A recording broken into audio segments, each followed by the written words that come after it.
अगर बीजेपी में निर्णय हो चुका है देवेंद्र फडणवीस जी को मुख्यमंत्री बनाने का, तो उनको रोक कौन रहा है? 132 सीट लेकर आए हैं, बहुमत के बहुत पास में है। तो ये जो खींचतान चल रही है, सच्चाई ये है कि कोई निर्णय ये लोग बगैर खींचतान के लेते नहीं हैं। ये पावर हंग्री इतने हैं कि आज इतने दिन इतना भारी बहुमत मिला है और अब तक महाराष्ट्र को ये नहीं पता है कि उनका मुख्यमंत्री कहाँ होगा। ये तो जनादेश का निरादर करना है। आज फ्रंट पेज स्टोरी है कि महाराष्ट्र की एक और रिफाइनरी गुजरात की तरफ जा रही है और आंध्र प्रदेश की तरफ दूसरी जा रही है। ये मेरे महाराष्ट्र के हित के खिलाफ है। हमारे जो रोजगार के माध्यम बनने चाहिए थे वो दूसरे राज्यों में जा रहे हैं। हर दूसरे राज्य प्रगति करें but not at the expense of my state. ये इसलिए हो रहा है क्योंकि ये लोग अपनी पावर सेटिंग में लगे हुए हैं। इतने दिन हो गए हैं जनादेश आए हुए और सरकार नहीं बना पा रहे हैं। अगर देवेंद्र फडणवीस का नाम स्टैंप हो चुका है तो जल्दी से डिक्लेयर करिए क्यों महाराष्ट्र की जनता को जो किए हुए वादे हैं उससे वंचित रख रहे हैं, उससे दूर रख रहे हैं और जो महाराष्ट्र की स्टेयरिंग क्राइसिस है उसको दरकिनार कर रहे हैं।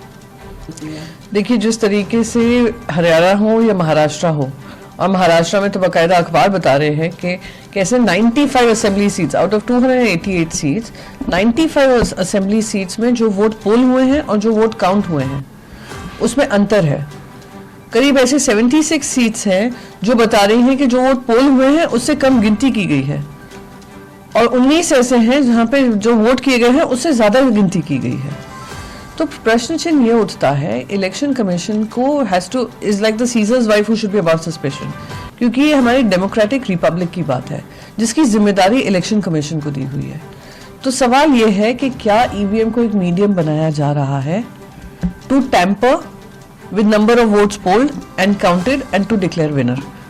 और ये सवाल हर तरफ से, हर कोने से वोटर्स के तो आ ही रहे हैं, साथ ही साथ पॉलिटिकल पार्टीज के भी आ रहे हैं कि उसका दुरुपयोग कर कहीं ऐसा तो नहीं है इलेक्शन आउटकम्स को प्रभावित किया जा रहा है और इस पर कार्रवाई होनी चाहिए। ये व्यापक चर्चा का विषय है। अगर किसी एक मन में भी ऐसी शंका है कि उनका वोट इनवैलिडेट हो रहा है या दूसरी तरफ जा रहा है, it goes against the principles of the very foundation of a nation.